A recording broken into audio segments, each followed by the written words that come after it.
Assalamualaikum warahmatullahi wabarakatuh. Nama saya Dion Pratama, NIM 2030502134, kelas BPIE.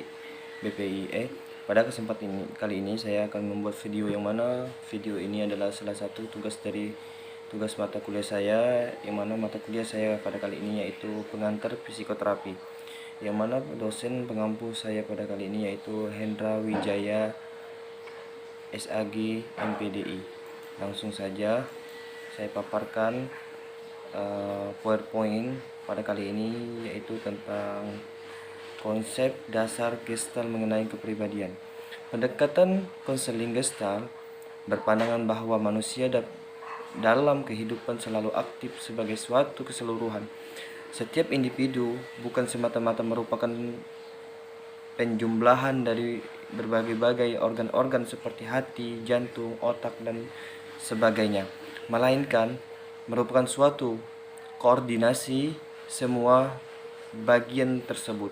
Manusia aktif mendorong ke arah keseluruhan dan integrasi pemikiran, perasaan, dan tingkah lakunya.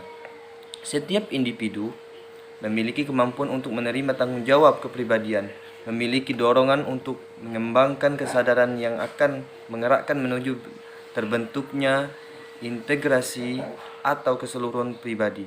Jadi, hakikat manusia menurut pendekatan konseling ini adalah yang pertama, tidak dapat dipahami kecuali dalam keseluruhan konteksnya. Yang kedua, merupakan bagian dari lingkungannya dan hanya dapat dipahami dalam kaitannya dengan lingkungannya itu. Yang ketiga, aktor bukan reaktor. Yang keempat, berpotensi untuk menyadari sepenuhnya sensasi, emosi, persepsi, dan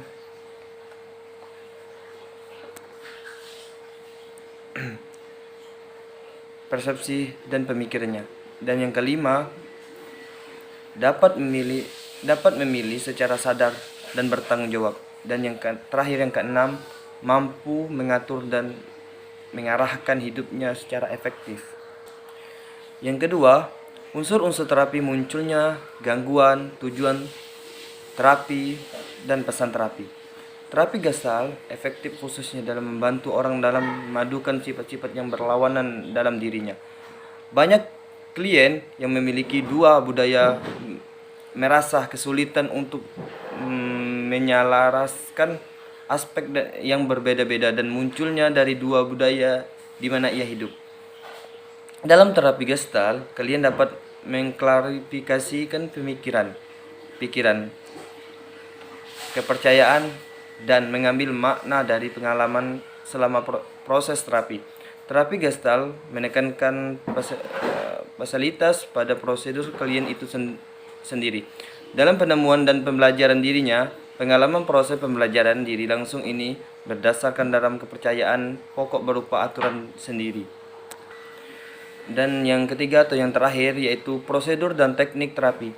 Zinker 1978 menekankan aturan pelaku terapi sebagai agen perubahan yang efektif. Seorang penemu dalam berbagai manusia yang peduli. Latihan merupakan teknik yang sudah tersedia dan yang kadang-kadang digunakan untuk membuat sesuatu terjadi dalam sesi terapi atau untuk mencapai tujuan.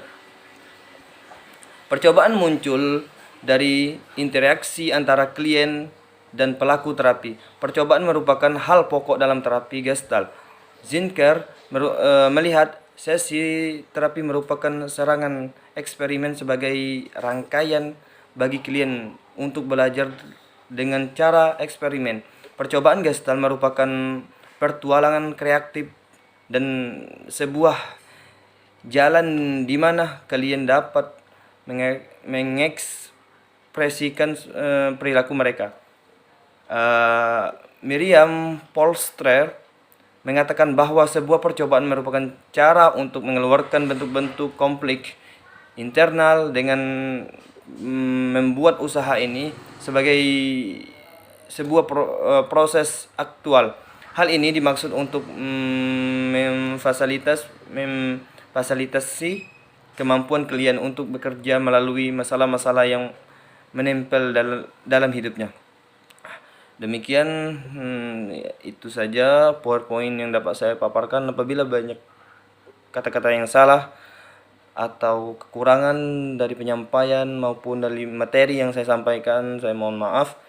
Saya akhirin. Wassalamualaikum warahmatullahi wabarakatuh.